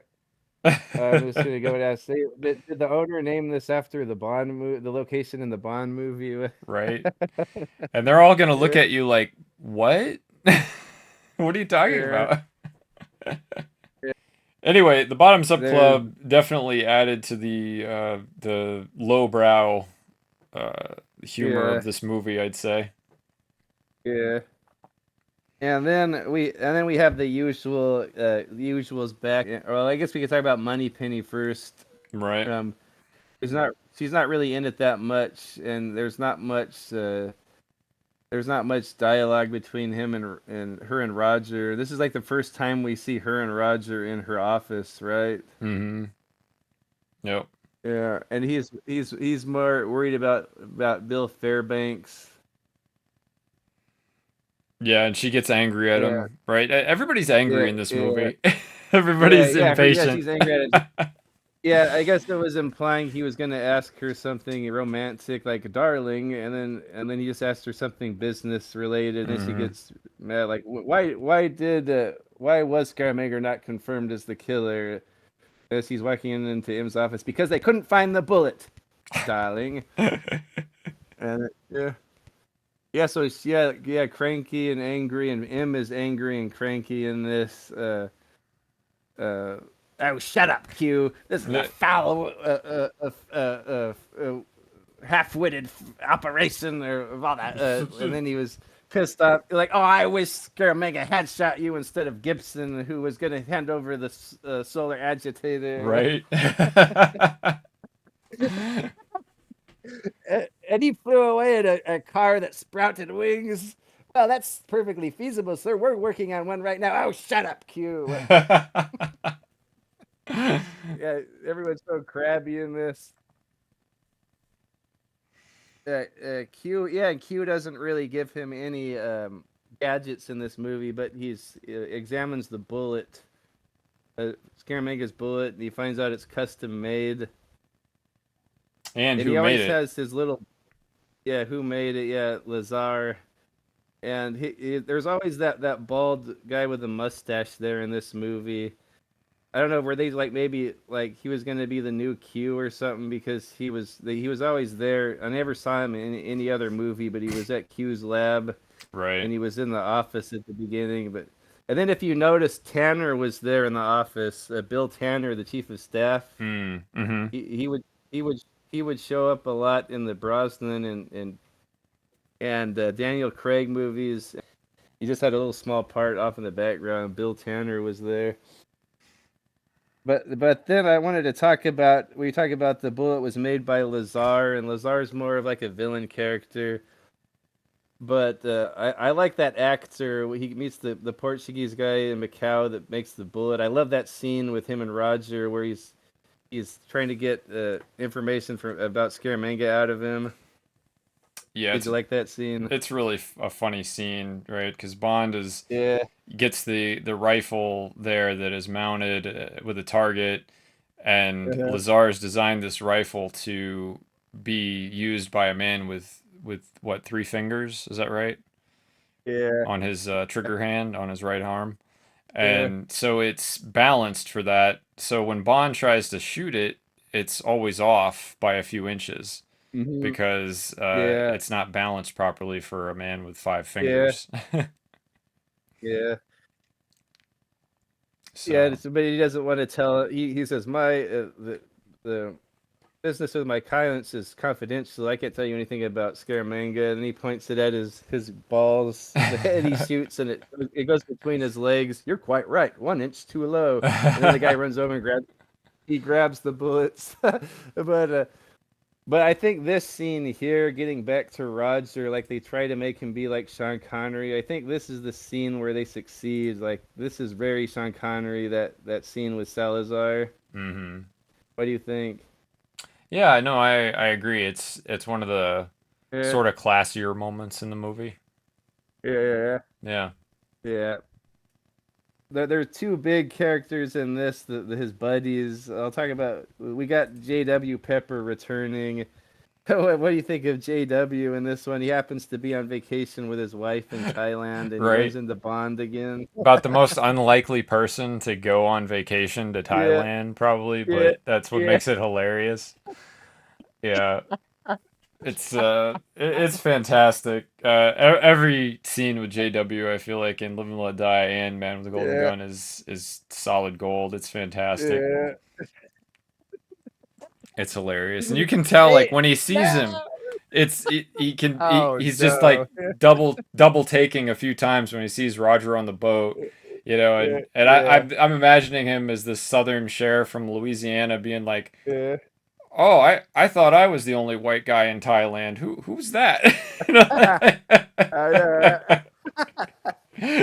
Oh, and you remember we mentioned before in how um, No Time to Die was the first time they ever reused a music from another movie. I guess you can kind of count this. Um, you hear John Barry put the Live and Let Die theme in there when Sheriff JW sees Bond on the boat. Yep, yep. Uh, It was very cool. and I didn't understand that when I first saw this movie because I didn't get all that because I hadn't seen Live and Let Die before. So, Mm-hmm. so, like I said, this is the first time I ever saw J.W. Pepper, and I thought he was hilarious. Yeah, me too, right? This would have been the first time I saw him as well. One of the first Yeah, scenes I saw, like, because that scene happens right after the school yeah, with the yeah, karate, right? So yeah, yeah, I'm sure I thought it was funny even when I was a kid. yeah. Now I know you. You're that spy. That's secret That agent. English spy from England. You're that secret agent. That English secret agent from England. Who are you after this time, boy? Commies? Let's go get them. Commies all the way. Well, and it's so funny too, right? Because of course he'd be test driving. He'd be at a Datsun Yeah, or not Datsun. No, yeah. it was the AMC. AMC Yeah, dealership, right? Test yeah, driving an AMC in this Asian country yeah, in the 70s. Like, it was so yeah, unlikely that this would have happened. It was hilarious, yeah. you know. You think he got like a bit? You think he got like a big check from the CIA or something for his troubles or what? I doubt that. Yeah, But he did get to ride that car over the river. That was kind of cool. Do the flip. yeah, yeah. Oh, I've never done that. Neither have I, actually. The funniest part too was when Mayday, or pardon me, Mayday, Goodnight's in the trunk on the radio. Yeah. James, are you still there? James, can you hear me? Right. And then JW's like, "Hey, who's that on the radio, boy?" And then Roger's like, "Oh, it's headquarters." And he goes, "Give it to me." It's headquarters. And he goes, "Give it to me." He's like, "You tell my wife that I'm on a mission." This is Sheriff J.W. Pepper, Louisiana State Police. You tell my wife that I'm on a mission. I've been deputized, right? Right.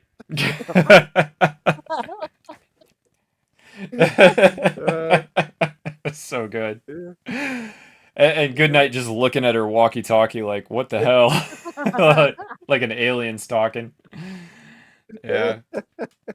I yeah. will say So Goodnight funny. is really fun in this movie. I think that she does Yeah, the desperate pleading James, yeah, James yeah, better than any of the yeah. other women like in the whole Oh series. yes, Like yes, she does the desperate damsel in distress better than any of them. yeah, yeah.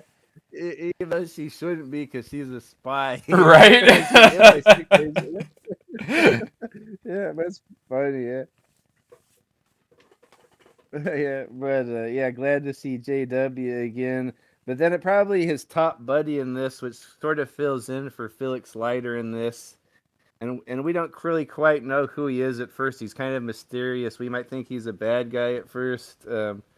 Um, uh, Lieutenant Hip, and I've always liked this guy. He's like the Asian Felix Leiter. Like I always liked him. He feels like a big part of Bond movies to me, but he's only in this one movie. I kind of would have liked to see him again. Yeah. But what do you think of Hip? Yeah, I think he's great. Very cool character and sort of funny how they wove in the family thing with his nieces. Yeah, He's got to be a chaperone for them uh-huh. at the same time. He's doing Yeah, mission stuff. I thought that was hilarious. yeah. I know. But What he adds humor as well, and uh, I think I always thought it was cool that Bond works with a local in all these different exotic places that he yeah, goes, and yeah, I think it's sort of what we've talked about before, right? So much of modern cinema has forced diversity, and yeah, these old Bond films that a lot of people would be critical of have so much inherent diversity. It's part yeah, of the yeah. Exactly. story, Yeah, right? Like it yeah, never feels forced at all because of course there's yeah, MI6 agents who are Asian in Asia, right? yeah, Or of yeah, course, he goes down to Jamaica and Quarrel is there, helping yeah, out, and of course he's yeah, black because it's Jamaica, yeah, right? It yeah, and all this stuff, like it actually makes sense, and I think that's yeah. part of Because why there's so these many, yeah, movies have aged diverse. so well. Yeah, there's so much diverse settings, though. It's all over the world. All these movies. Yep. Yeah, And I like that. That's one of the things that I love the most about the series is that while yeah, there's a formula to it, every Bond movie is different fundamentally. yeah, It's just a different yeah, experience, a different adventure, and a big part of that is just yeah, the natural diversity from whatever the exotic locations are that Bond goes to. yeah. Yes. That's why, as much as I would have liked to see another one in the Caribbean, I was kind of glad they went back to Asia in this one for something different. Yep. And I don't think we ever saw Thailand ever again in a Bond movie, did we? Not that I can remember. I remember Uh, the last what, time we what, saw China was Skyfall, right? Wasn't that in yeah, China? yeah, yeah. And that was, and I think we had China in of course, Tomorrow Never Dies. Right. Yep. It was just cool seeing Thailand. And like I said, with that car chase, kind of like Diamonds Are Forever in Vegas. Can you imagine there was like a car chase with pileups and everything in the middle of Bangkok? Right. Yeah, pretty Yeah. amazing. And you could see, I guess a lot of onlookers were standing by, like hundreds of fans were watching, but they kind of were good at editing that out. Hmm. Yeah, I've Like, thought they've been very good with editing the public because they talked about that in yeah, Diamonds as well for the car chase yeah, that there were so many yeah, fans everywhere. Even in Thunderball, they had yeah, fans yeah, at the yeah, it's a junket. Junkanoo. Yeah, the Junkanoo and Yeah, all that. And but it doesn't really matter. yeah, It just adds to the yeah, chaos, I think, of what they were trying to yeah, film with so many people in one yeah, place. You it- wouldn't even know. yeah. Yeah, it kind of makes like ups the production value to me. Like the more people, usually the more like the sumo wrestling arena with all the people. This one, the Muay Thai arena, they actually staged an event similar to like the Junk Canoe and Thunderball. They staged a fighting event just to film this movie at that Muay Thai um, uh, arena. That was pretty cool. Like that's stuff like that really makes the production like through the roof and stuff like this. That all those hundreds or thousands of people in that arena. Right. Yeah, that's very cool. Mm-hmm. Yeah, Mr. Hip. Yeah, he's like the only one too that's not all angry in this movie. Right.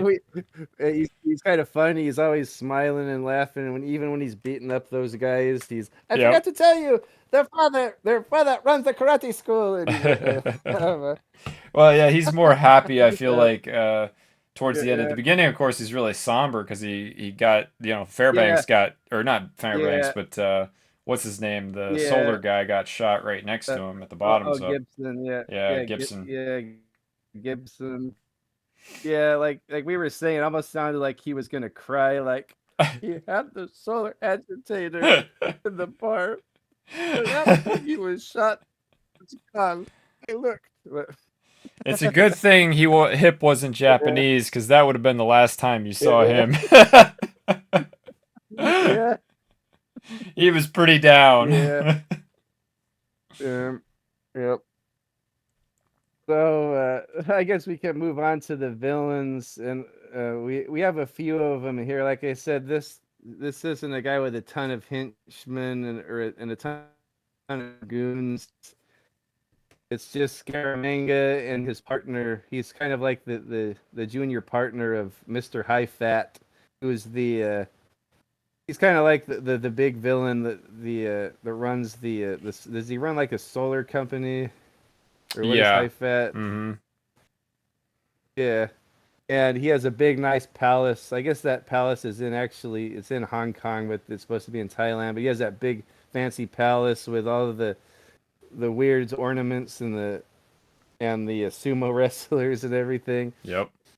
Um, but Mr. Fat, I always thought Mr. Fat didn't seem like that bad of a guy. Like he's just doing his stuff. I guess he's a bad guy because he hires assassins, but he's just like, yeah, I'm just gonna live out my life here happily, and then I'm gonna be laid to rest in my mausoleum, or after I'm gonna be laid to rest after a happy, useful, long life. And I don't intend for Mr. Bond to shorten it. And of course, his junior partner is the one that's gonna kill him. Of Or, what do you course. think of High Fat? Yeah, Yeah, I think he's a good villain for the location. Like you said, yeah, yeah, he's not really a super yeah, evil guy as far as we can tell. Although he yeah, was a very successful businessman in Asia, so he probably had to be pretty yeah, evil to yeah. get to that point. Yeah, yeah, yeah. I just mean like his personality. He doesn't seem like that bad of a guy, but I'm sure he's a Right. evil man, just like the rest. Yeah. But But yeah, yeah, no, I thought it was cool. Like the setting is fun, right? His yeah, palace is kind of awesome because it's yeah, got all the yeah. different statues and gardens and Uh-huh. things. Like it's a really beautiful place they filmed Yeah, it. And yeah, yeah. it's just again really beautiful sets. Hmm. So yeah, I think he was a good villain, a good businessman to be Yeah, to hire Scaramanga and everything. The yeah. And he had motivations were a good. yeah, yeah. And I liked his death scene too. It, Yep. you kind of think like he's trying to put Scaramanga in his place, but then you see like really where the power lies. Like he has a good death scene. He's lecturing Scaramanga about. I regret I've ever even acquiring your services. Bond hasn't seen you, but he's seen me. That's the problem. I got to get out of here. He said that's no problem. And during the whole time, you see him taking apart his pen and his cigarette case, and he's building his golden gun. Right. And then he says he hasn't seen you, but he's seen me. That's the problem. And then Scaramanga goes, "That's no problem." And the whole time that John Barry music I love is building up. Hmm. That's the type of John Barry music I like. That mysterious, like it's building up, building up, building up to the climax, and then he shoots Scaramanga, or Scaramanga shoots Mr. Fat. And then you see like the smoke rise up, like he leans over on the desk and the smoke rises up, and then he like coughs like the smoke, and then he dies. Yeah, yeah. And then Scaramanga leaves, and like these guys don't even put up a fight. His servants, Nah. his servant goes up. What happened? Oh, Mr. Fat has just resigned. I'm the new chairman of the board. He always did like that mausoleum. Put him in it. Yeah, you could tell his servants were super loyal. They just immediately let Yeah. Scaramanga take over the organization. I know, no kidding. And then, so then he becomes an. So then Scaramanga inherits all of his power plant in that island there. Oh, Chula, the karate guy. I like that fight with him and Roger Moore. Like that's the guy they're probably one of the few guys in the series. Like this guy is just gonna fuck up Bond. This guy's gonna destroy Bond. Like Bond doesn't really have a chance, and you see Bond puts up a fight, but he ends up running away. Yep. I thought Chula. He's like a handsome guy too. He kind of looks like Bruce Lee. Chula. I thought he was a cool little sub boss or whatever. Yeah, no, it was cool. The whole scene with the school was awesome, right? And Yeah. Roger, of Yeah. course, kicks the other guy in the face before he's got to fight Chula just on the bow. Yeah. Super classy. Yeah. Right? Yeah, I love that. Yeah. Like I said, Scaramanga doesn't have very many henchmen. He has the one guy on the whole island as his maintenance man. What's his name? Craw. He might be gonna try something with Goodnight. You see, he's getting kind of pervy with her before she kills him, but we don't really see Craw that much, so he's not really a significant villain. He doesn't even speak. But we do have. Yeah, I don't think he even speaks. Like I was saying, Scaramanga has this whole huge facility. Like in any other movie, if it was Blofeld, it would be crawling with guys in like blue jumpsuits or orange jumpsuits. But in this one, it's just some guy with sideburns and a mustache. One guy, guy with a sideburns and a. Well, But it I was guess the the 70s. big. Did you really need more than Yeah. sideburns and a mustache in the 70s? I don't know. Maybe some bell bottoms? Yeah, I think he did have bell bottoms. Huh? I think so. Yeah. And then I guess the big one, other than Scaramanga, who we'll talk about a little bit more, is Knick Knack, Hervé Villechaize. I don't know. Yeah, I always loved him. He's just like one of the most iconic Bond villains. I think of him more from this, probably because I'm a Bond fan. Most people know him from Fantasy Island, but I always think of him as Knick Knack. He looks like a little evil Mickey Mouse with his little tuxedo and white gloves. Yeah, I like that. He almost kills. He almost kills Bond too at one point. Knick Knack was the guy who came closest to killing Bond. Hits him on the head with his little trident, and then goes to stab him, and then High Fat stops him. No, not here. This is my home. Take Mr. Bond to school. But Knick Knack actually, and he steals the solar agitator. He's a very useful little henchman. And he fits easily into most overhead storage bins. Yeah. Yeah. Yeah. I don't know. Did you watch Roger Moore's commentary? I didn't actually. Did he talk about Hervé? Yeah, he talked about how like what a ladies' man he was, or he loved the ladies, and oh, this little guy Hervé, like, and then Roger Moore is good at impersonations. Like his voice will just change, and he'll sound exactly like who he's impersonating. Mm-hmm.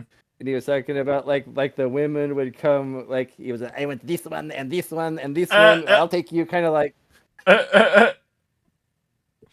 But every time he would talk like Hervé Villechaize, he would sounded just like him. But that sounds like Tyrion Lannister in Game of Thrones. I'll take this one and this one and this. Yeah. But what I think of is Enter the Dragon. Remember Jim Kelly when they brought the women in like to pick one? He goes, I'll take you and you and you And you. If I missed anyone, I'm sorry. It's been a long day. I'm tired. Yeah. It's hilarious. Yeah, but yeah, any other thoughts on Nick Nack? I agree with everything you said. He was one of the most iconic Bond villains, very memorable, great Mm-hmm. actor, and Mm-hmm. just like you said, I mean, he came really close to killing Bond. I don't know if anybody's really been quite that close before. Yeah, So, his yeah, size didn't hold him back at all. yeah. And that little bonus boss fight at the end Yeah, that's common in the Guy Hamilton movies. I kill you. I kill you. you big bully. The big bully. That was the funniest scene anyway. Yeah, but I guess uh, that moves on to the big one, and we've already talked about him a lot. Christopher Lee is Francisco Scaramanga.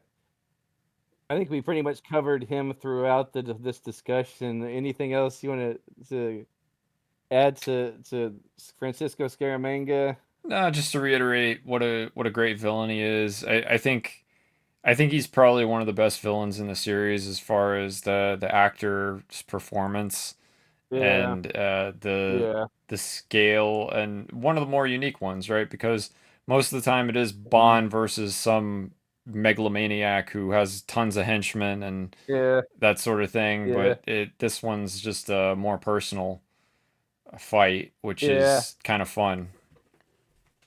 yes, and yeah, I've always liked it about him where he's not really about like the he's not about the taking over the world. Like he might just sell his stuff to the top bidders, like, but he's really disinterested.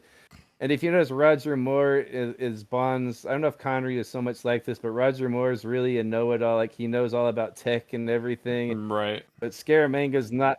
Scaramanga's not like that. Like if you say so, Mr. Bond, you really know more about it than I do. Like he's totally disinterested with all these weapons he has. He's just thrilled about having James Bond there, and he wants to have a duel with him. He's just about a sportsman and being the best assassin, the best killer. So, Yep. And I actually like uh, that about his character because it's yeah, uh as arrogant as he is and full of himself, yeah, he yeah, he knows who he is and what he wants. And yeah, that I think a lot of the villains are sort of so grandiose about their desires. yeah, They're just hard to relate to, but it's not so hard to relate to yeah, somebody like Christopher Lee in this movie. He's a yeah, master of his craft. He's very proud of his accomplishments, and all he cares about yeah, is continuing to improve. That's pretty yeah, admirable qualities. yeah, yeah, and he gets a lot of good, nice ladies too. Yeah, there is that. And he didn't Yeah, seem too concerned about Miss Anders. He did say, yeah, yeah, "Forget the girl; she's replaceable." yeah. No kidding. Yeah, He wasn't yeah, concerned about finding another yeah, concubine. yeah. And another thing I wanted to talk about how this movie is kind of sleazy and trashy. That scene when after he kills Gibson, he comes back to the boat and that cool bedroom he has in the boat, and Mods is in the bed naked, and he pulls out the gun and he walks up and he's rubbing the gun like on her breasts and on her lips, like he's very sexual, like suggestive with that gun. And Uh, that's a throwback to Dracula. Did you pick up on that? yeah, that is too. Yes, I was thinking that too. Also, when he was sleeping on the bed, Right. remember, like when she walks in after she's Mm-hmm. been with Bond, he's laying on his back and his eyes are closed, and he says, "Where were you?" So I went to see a show. You're late. Oh, it's a double feature. And yeah, you're very Dracula. Yeah, yeah. Then when really throat takes me back to those Hammer Draculas too. It's like when he's kissing on her and everything. It really has the Dracula vibe. Yep. Which worked really well, I think, for that part of the movie because at the beginning he's this Yeah, mysterious sort of figure. He hasn't talked a whole lot. yeah, Yeah. is very intimidating with what you see him do in the opening scene. And Yeah. yet, when Bond arrives at the island at the end, he's like the best host in the world. He's very Yeah. charming and couldn't be happier Mhm. that Bond is there up until their duel, Yeah. right? And Yeah. it's an interesting shift in the character. Like you could tell how much he was he was genuinely happy Bond was there. Yeah. Just a fascinating That sort of that character. yeah. It's funny how it always kind of goes back to Doctor No too. Like he's the host on an island, and at first they're kind of getting on good until Bond says something to offend him. And Yeah, then, intentionally. Yep. yeah. Yeah. Yeah. Intentionally. Yeah. It was the same here with Roger, right? Really Yeah. offending him on purpose, trying to provoke a Yeah. reaction, all that. But it's Yeah. interesting, isn't it, how Christopher Lee gives him the tour of the solar plant and shows him how everything Yeah. works. Everything is very civil Mhm. and cordial between these Yes. enemies. That is Yeah. another Connery throwback, right? To like you Yeah. That's said, yeah. Something like out of Goldfinger. Yeah. Yeah. So this Goldfinger, does have a Doctor lot of No. yeah. Yeah. There's a Yep. lot of throwback. Even we got some from Russia with Love. So this movie does have a lot of good throwbacks. Like I don't think there's been any two movies the same up to this point, but we're starting to get a lot of references and throwbacks. Yep. And just done in a Yeah. different way, a different time. Like I said, Mhm. this movie is so Mhm. 70s with the cars Yeah. and the music and the Yes. obviously the wardrobe and the sets. Mhm. It's very much a reflection of the time, as all Bond Yeah. films are, if you pay attention Yeah. to them. But this one Yeah. especially is like just so 70s. Yeah. Yeah. Um, yeah, but I guess we'll talk about the ending now. Before we talk about how we feel about the ending of this movie, I wanted to mention that little seaplane, it was called Republic RC-3CB, which had some pretty cool, there's some pretty cool cinematography, some cool shots of it flying over those beautiful islands. Um, and it had a landing where it landed on the ocean and it slid up onto the beach, which was pretty cool. And I guess the guy who owned that plane wanted to be in the movie because he was a Bond fan, so he was the one who flew that plane, and they got all those wonderful shots of it flying over the islands when he's traveling to Scaramouche's island to rescue Good Night. Wow, that's cool. Um, but I guess the guy who was flying is the owner of the plane, so that's why like it you could see like whoever's flying it's doing a banger of a job, and it actually lands on the I guess I don't know how many times they had to do that take, but the plane lands on the ocean and just slides up onto the beach, which was pretty darn cool. Yeah, it's a great landing, right? And it happens so Yeah, quickly. It's almost like yeah, watching it. It's like, whoa! I was a little worried about the plane yeah, because it hits the beach so quickly. yeah, yeah, yeah. I think the guy got injured too inside the plane. He had to go to the hospital because it was such an abrupt stop. Like it looked smooth, but he did like stop abruptly, and he got injured. Mm-hmm. Um, but we get the climax on the island after their dinner. We just talked about there's a duel between Scaramanga and 007, the 20 pace duel, but then it turns into like a little one-on-one Call of Duty inside of that Funhouse Island. I wanted to mention I gotta find that game GoldenEye Rogue Agent for you because there's a multiplayer map on Scaramanga's Island in the Funhouse. Yeah, yeah. Yeah. That sounds awesome. I'm thinking there's a lot of these servers that are up on PS1 now or PS2 now, but the James Bond games are not on that list of the games you can play, but I think eventually they might be, then we could maybe play that.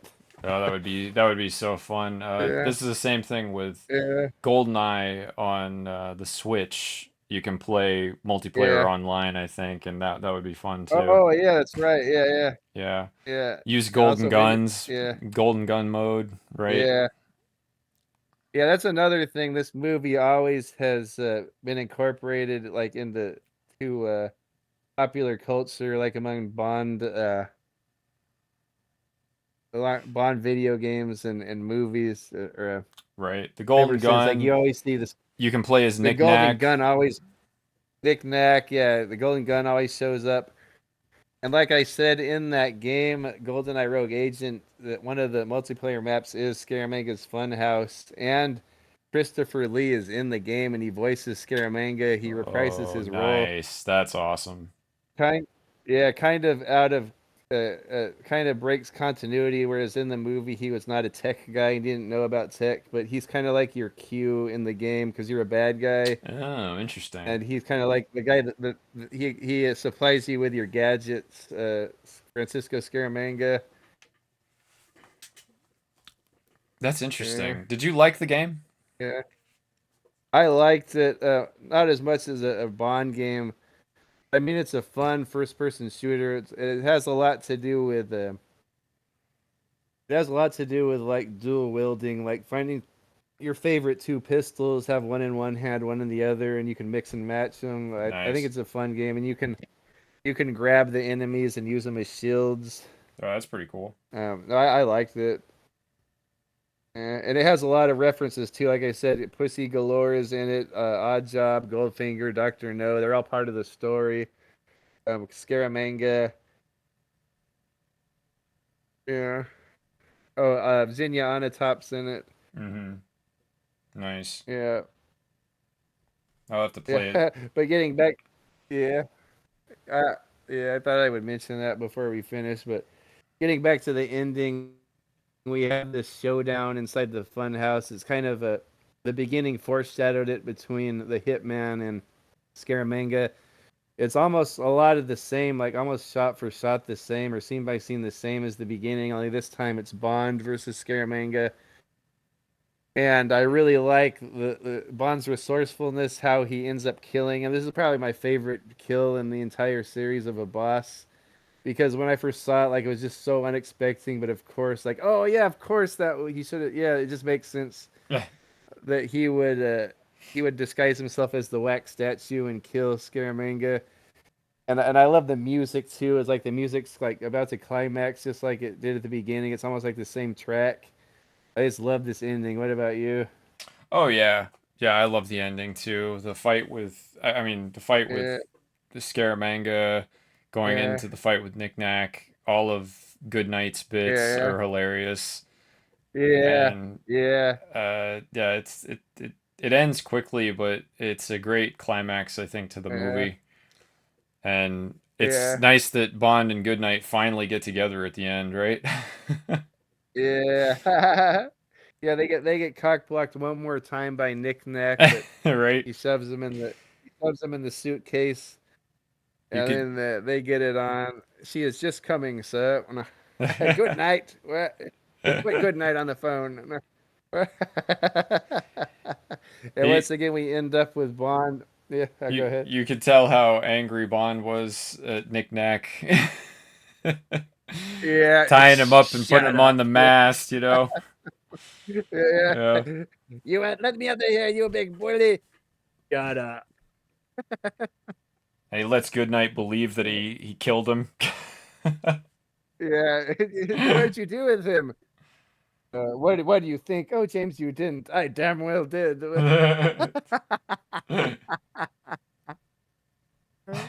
Because he's a little because he's a little guy, she doesn't want him to kill him. He's little and cute. Like he's Right? just as evil and bad as every other. Yeah. Yeah, he's pretty diabolical as a Uh, character, really. and we end up on a boat again, with Bond with a lady on a boat. Yep. Yet again. A yacht this time. That's kind of cool. Imagine having that with that bedroom in there, with all the champagne.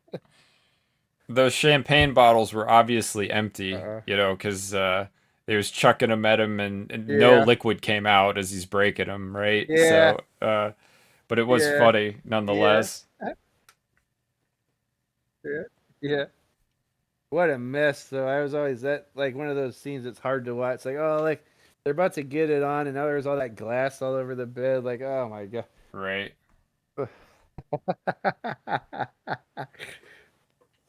Yeah, Good Yeah. Night got it cleaned up pretty quick. Yeah. So yeah, then we go into But the credits, and James Bond will be back in another one of my favorites, The Spy Who Loved Me, yes. coming up. Yeah, I can't. Oh man, that. Yeah, I think that if for many years that was my favorite. It still might be to this day. I'll have a lot to say about that one. I can't wait. I know you're hyped. I think you said that's one of your favorite Roger Moores too. Yeah, it's I would say that one and Live and Let Die are probably my two favorite Roger Yeah. Moores, and then Yeah. For Your Eyes Only probably after that. But Yeah. th Yeah. these two, I really think that Never Say or The Spy Who Loved Me is probably like peak Roger Moore in terms of his version of Yes. James Bond. I think Yes. that's like as good as Yeah. he ever was in that one. Yeah. I think that's what like blew up the series again. This like it's just yeah. And Carly Simon He does almost the theme became like a song. hero in that movie. Right. Yeah. Yeah, Yeah. that's true. Like he was Yeah. almost like Bond always seemed like a kind of an anti-hero, but then like he's like England's boy, and like he's like the English hero Yep. in Spy Who Loved Me. Although he still has some of the darker elements. Like it's just everything about that movie is so epic, and I think the production value is probably like leagues above A Man with a Golden Gun. I can't wait to talk about it. Right. Such a fun adventure movie too. Yeah, it's fantastic. It's got my favorite car in the Uh, series, the submarine car, yeah, yes. the Lotus. That's, yeah, it's got my favorite henchman. Oh yeah, Jaws. Yep, great henchman. Yeah, Um, yeah. it's got your favorite one of your favorite women, right? The Stromberg's henchman, Oh yeah, yeah. My favorite girl. Yeah, yeah. Naomi, played by Caroline Monroe. Yeah, right? yeah. Yeah. So many good stunts in that movie.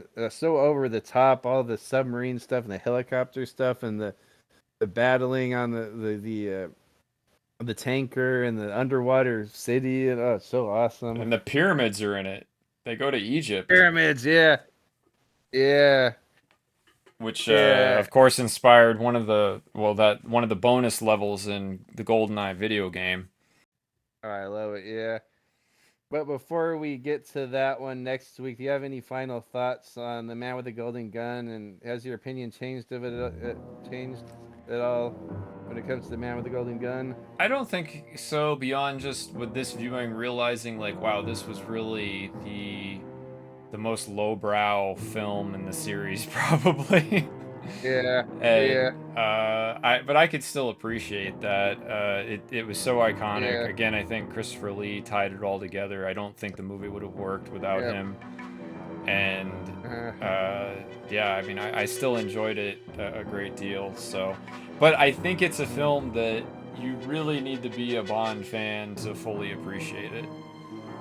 yeah, This is not one for absolutely. like Yeah. a casual. If you just like action movies, you're probably you might Uh, enjoy it, but it's very campy and silly and over the top at times. So yeah.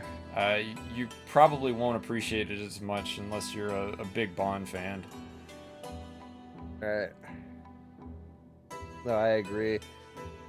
Yeah, like I said, every time I watch a Bond movie, I like it more and more. So I can't really say I like it any less, but I don't think it ever will be on top for me.